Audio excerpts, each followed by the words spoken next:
Egil Saga Chapter 45 The Flight of Egil.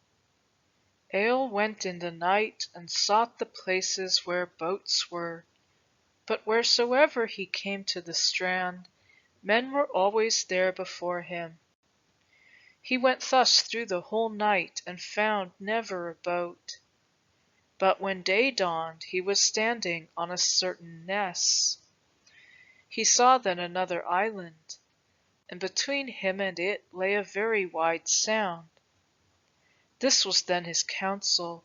He took helmet, sword, and spear, breaking off the spear shaft and casting it out into the sea.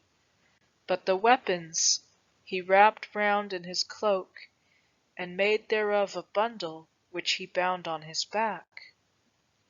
Then he plunged into the water, nor stayed his swimming till he came to the island. It was called Sheppy. It was an island of no great size, covered with brushwood. There were cattle on it, both sheep and oxen, belonging to Atla. But when he came to the island, he wrung his clothes dry. By this time it was broad daylight, and the sun was risen. King Eric had Atla well searched as soon as it was light. This took some time, the island being large, and Egil was not found. Then the king made them row to other islands and seek him. It was evening when 12 men rowed to Sheppy. They were to look for Egil, and had also to bring from thence some cattle for slaughter. Egil saw the boat coming to the island. He then lay down and hid himself in the brushwood, before the boat came to land. They left 3 men behind with the boat, but 9 went up, and they separated into 3 search parties, with 3 in each.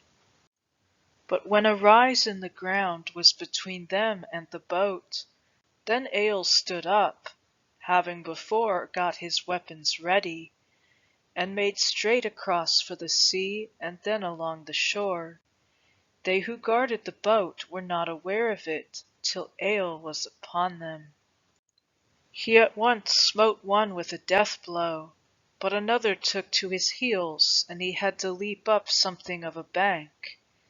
Egil followed him with a blow cutting off his foot. The 3rd man leapt out into the boat and pushed off with the pole. Egil drew the boat to him with the rope and leapt out into it. Few blows were exchanged ere Egil slew him, and pushed him overboard. Then he took oars and rowed the boat away. He went all that night and the day after, nor stayed till he came to Lord Thorir's. As for Alvir and his comrades, the king let them go in peace, as guiltless in this matter. But the men who were in Sheppy were there for many nights, and killed cattle for food, and made a fire and cooked them, and piled a large fuel heap on the side of the island looking towards Atla, and set fire thereto, and let folk know their plight. When that was seen, men rowed out to them, and brought to land those who yet lived.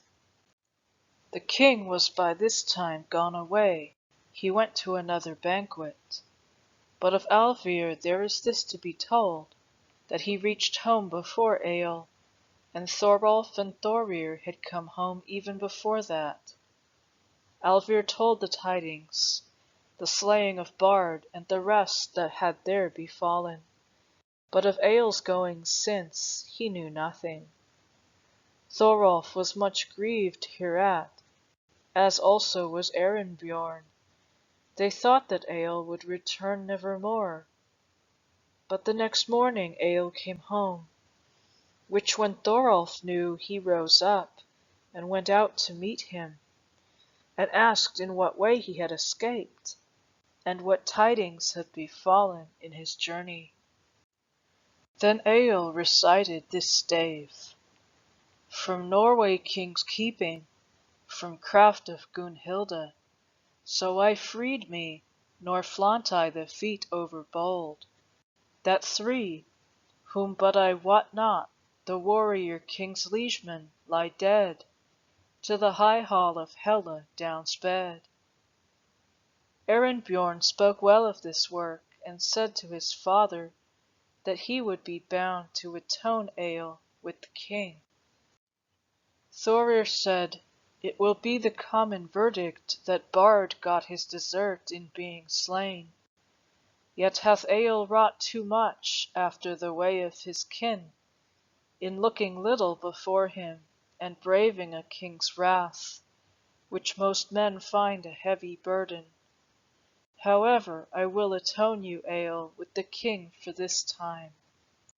Thorir went to find the king, but Arinbjorn remained at home, and declared that one lot should befall them all.